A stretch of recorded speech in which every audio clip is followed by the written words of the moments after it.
समस्या तो कभी समाधान है जिंदगी, कभी समस्या तो कभी समाधान है जिंदगी, कभी सम्मान तो कभी बलिदान है जिंदगी। जिंदगी से कभी परेशान न होना दोस्तों, जिंदगी से कभी परेशान न होना दोस्तों, क्योंकि कभी उच्च शिखर तो कभी गहरी ढलान है जिंदगी। तो फिर से आप सब प्यारे विद्यार्थियों का मेरे YouTube चैनल तौफीक सर फ्री एजुकेशन में स्वागत है, वेलकम है, खैर मकदम है। आप सबके लिए हाजिर हूँ मैं फिर एक विज्ञान के एक बेहतरीन सवाल के साथ। और प्यारे बच्चों, आपके लिए बेहतरीन सवाल है ये। कल जो पेपर होने जा रहा है 29 फरवरी को, उसको दृष्टिगत रखते हुए ये बहुत ज़रूरी सवाल है। क्या है हमारा टॉपिक, कॉन्सेप्ट क्या है? कॉन्सेप्ट है प्रतिरोधों का समायोजन। तो प्यारे बच्चों, आपने ओम के नियम को पढ़ा होगा, ये उसी का एक पार्ट है, एक हिस्सा है। पहले तो ओम के नियम को आपने समझा होगा, ओम के नियम की थ्योरी और उसमें आई हुई सारी बातों, उसी का ये अगला एक पार्ट है, ओम के नियम पर ही आधारित है। क्या है कॉन्सेप्ट हमारा? है प्रतिरोधों का समायोजन। तो प्रतिरोधों का समायोजन तीन तरह से होता है। नंबर एक होता है श्रेणी क्रम। श्रेणी क्रम एक तो इस तरह से हम प्रतिरोधों को समायोजित करते हैं। फिर दूसरा है पार्श्व क्रम। पार्श्व क्रम, इसे समांतर क्रम भी कहा जाता है, समांतर क्रम। तीसरा है मिश्रित क्रम। मिश्रित क्रम, मिश्रित क्रम। तो प्यारे बच्चों, आपने इसका फार्मूला पढ़ा होगा। फार्मूला आपने पढ़ा होगा, आर तुल्य प्रतिरोध के लिए R equal R1 plus R2 plus R3 dash dash dash dash करके RN होता है ये। इसका भी आपने फार्मूला पढ़ा होगा। 1/R इक्वल होता है 1/R1 plus 1/R2 plus 1/R3 dash dash dash 1/RN। ये दो फार्मूलों से हम मिश्रित क्रम, ये जो सवाल आप देख रहे हैं, क्या है सवाल? कह रहा है 2 ओम, ये ओम का निशान है, ये ओम का प्रतीक है। 2 ओम, 3 ओम तथा 6 ओम के प्रतिरोधों को किस प्रकार समायोजित करेंगे कि समायोजन का कुल प्रतिरोध 4 ओम और दूसरी बार 1 ओम हो। तो प्यारे बच्चों, हमारे पास 3 प्रतिरोध है, एक है 2 ओम, एक है 3 ओम और एक है 6 ओम। इन्हें हमें दो तरह से हल इसका तुल्य प्रतिरोध लाके दिखाना है। एक बार हमें लाना है 4 ओम और एक बार लाना है 1 ओम। तो हमें दिमाग लगाना पड़ेगा कि हम श्रेणी क्रम में लगाएंगे या पार्श्व क्रम में या मिश्रित क्रम में। देखिए प्यारे बच्चों, इसे हम मिश्रित क्रम में ला करके दिखा सकते हैं। ना तो ये श्रेणी क्रम से सॉल्व हो सकता है और ना ही पार्श्व क्रम। हमें इन दोनों की सहायता लेनी है। इन दोनों की सहायता से यानी मिश्रित क्रम में जोड़ करके हमें तुल्य प्रतिरोध लाकर दिखाना है 4 ओम। तो क्या करना होगा? शुरू करते हैं हल करना। देखिए, एक हमारा प्रतिरोध है, प्रतिरोध का ऐसे हम लोग रेखांकन करते हैं। ये है 2 ओम का और दूसरा है, ये है हमारा 3 ओम का और एक और है कितने ओम का? ये है हमारे 6 ओम का। तो ये 3 प्रतिरोध आपको दिए गए हैं, इन्हें समायोजित करना है, अर्थात आपको इन्हें मिश्रित क्रम में आपको समायोजित करना है। और इतना, पहली बार में इतना लाकर दिखाना है और दूसरी बार में इतना। तो हम कैसे करेंगे? देखिएगा, गौर से समझिएगा। हम अगर 2, ये देखिएगा, हम लिखेंगे पहले इसका एक चित्र बना करके। ये हमने ले लिया है 2 ओम और फिर उसके आगे इन दोनों को हमने किस क्रम में लिया है? इन दोनों को हमने पार्श्व क्रम में ले लिया है। इन दोनों को हमने पार्श्व क्रम में लिया है। पार्श्व क्रम मतलब समांतर क्रम में। तो इस तरह से एक रेखांकन हो गया है, रेखांकन हो गया है। ये पहला वाला सॉल्व कर रहे हैं, ये हमें 4 ओम लाके दिखाना है। तो इस 2 ओम को हमने यहाँ रखा है, 3 ओम ये हो गया और ये 6 ओम हो गया। तो प्यारे बच्चों, इसमें हम फिगर हमने बना लिया है रफली समझने के लिए। अब क्या करेंगे, अब हम देख रहे हैं कि हमारे पास 3 ओम और 6 ओम, ये 3 ओम और 6 ओम ये दोनों तो पार्श्वक्रम में है। यहाँ तक ये हो गया और यहाँ से यहाँ तक ये हो गया।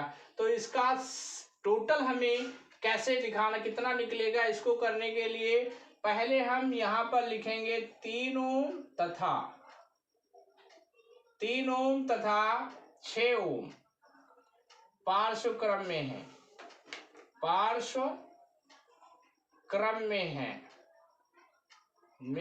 है,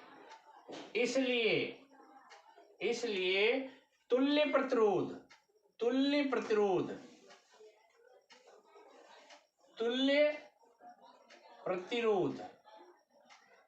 कितना हो जाएगा भाई। तुल्य प्रतिरोध को हम इंडिकेट करते हैं R से। अब चलते हैं आगे, हमारा तुल्य प्रतिरोध इनका निकालना है। तो हमें किस क्रम में ये जुड़े हुए हैं, ये पार्श्व क्रम में, समांतर क्रम में। तो इन दोनों का जब हम निकालेंगे तो फार्मूला ये लेंगे हम, ये वाला ये निकालेंगे 1/R equal 1/R1 plus 1/R2। Value put up करेंगे, R1 हमारा हो जाएगा ये 3 और R2 हमारा हो जाएगा 6।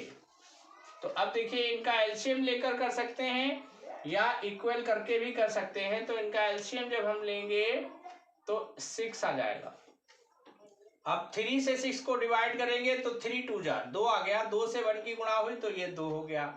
फिर यहाँ पर आ जाएगा प्लस, 6 से 6 को डिवाइड करेंगे तो 1 आएगा, 1 से 1 की मल्टीप्लाई 1। ये जब हम सॉल्व करेंगे तो ये आ जाएगा 3/6। अब 3/6 को काट भी सकते हैं, 1 3 1 जा 3 और 3 2 जा 6, मतलब 1/R। 1/R हो गया 1/2। जब क्रॉस मल्टीप्लाई करेंगे तो R बराबर हो गया 2, R बराबर हो गया 2, मतलब इतने का आपका तुल्य प्रतिरोध इतना आ गया। अब क्या करेंगे, अब हम लिखेंगे R1 बराबर 2 और R2 बराबर 2। ये इतने को R1 मान लिया है और इतने को R2। ये श्रेणी क्रम में है, किसमें है, श्रेणी क्रम। अब श्रेणी क्रम में है तो हम क्या करेंगे, श्रेणी क्रम में हमें तुल्य प्रतिरोध निकालना है। R बराबर R1 प्लस R2। R1 भी हमारा है 2 ओम और R2 भी है 2 ओम। इनको जोड़ेंगे तो 4 ओम, यानी कि पहली वाली कंडीशन क्लियर हो गई। तो पहली वाली कंडीशन हमारी जब क्लियर हो गई है, अब हमें लाके दिखाना है 1 ओम। तो प्यारे बच्चों, हम अगर इनको तीनों को पार्श्व क्रम में रख दें, तीनों को, तो इसका टोटल 1 आएगा। कैसे आएगा देखिएगा। अब हम इन तीनों को पार्श्व क्रम में रख रहे हैं। ये पहला आंसर तो हमारा आ चुका है। अब हमें लाके दिखाना है 1 ओम। तो 1 ओम कैसे आएगा, इन तीनों को हम पार्श्व क्रम में रख देते हैं। यहां पर देखिएगा, R1, R2, R3 को पार्श्व क्रम में लेने पर, पार्श्व क्रम में जब हम लेंगे तो फार्मूला तुल्य प्रतिरोध का आप जानते ही हैं, 1/R बराबर हो जाएगा 1/R1 plus 1/R2 plus 1/R3। अब हमारे ये जो 3 प्रतिरोध हमने दिखाए थे आपको स्टार्टिंग में, ये रखे हुए हैं, ये 1 2 3, इन तीनों को हमने किस में लिया है, पार्श्व क्रम में। तो अब इसमें रखेंगे वैल्यू रखेंगे। कैसे रखेंगे, 1/R1 हमारा है 2, यहाँ जाएगा 2, फिर यहाँ पर आ जाएगा 3 और फिर आ जाएगा 6। तो अब इनका एलसीएम लेंगे। जब हम एलसीएम 2 3 6 का एलसीएम लेंगे तो आएगा कितना, 6। अब 2 से 6 को काटेंगे तो आ जाएगा 3, प्लस इसको काटेंगे 3 से तो आ जाएगा 2, और 6 से 6 को काटेंगे तो आएगा 1। तो यहाँ पर ऊपर भी 6 हो गया, नीचे भी 6 हो गया, दोनों तरफ 6 हो गया। तो इसका तुल्य प्रतिरोध 6 से 6 कट जाएगा, ये आ जाएगा R बराबर 1 ओम। आपसे जो दो बातें पूछी थी वो दोनों बातें क्लियर हो चुकी हैं। इट मीन्स ये आपका क्वेश्चन सॉल्व हो चुका है। तो प्यारे बच्चों, आप इस सवाल को गौर से समझ के और बहुत हिसाब से पढ़ के जाएं। आपसे वादा मेरा है कि ये प्रतिरोधों के समायोजन या प्रतिरोधों से जुड़ी हुई बात आपसे परीक्षा में हमेशा पूछी जाती है और आपसे भी पूछी जाएगी। अर्थात जो 29 फरवरी को ये विज्ञान का पेपर होने जा रहा है, इसमें भी प्रतिरोधों के समायोजन से प्रश्न आने का पूरा चांसेस है। तो प्यारे बच्चों, आप इसे समझें, करें, जानें और बेहतरीन ढंग से करें, ताकि अगर इससे रिलेटेड कोई क्वेश्चन आए तो आप उसे पूरा कर सकें।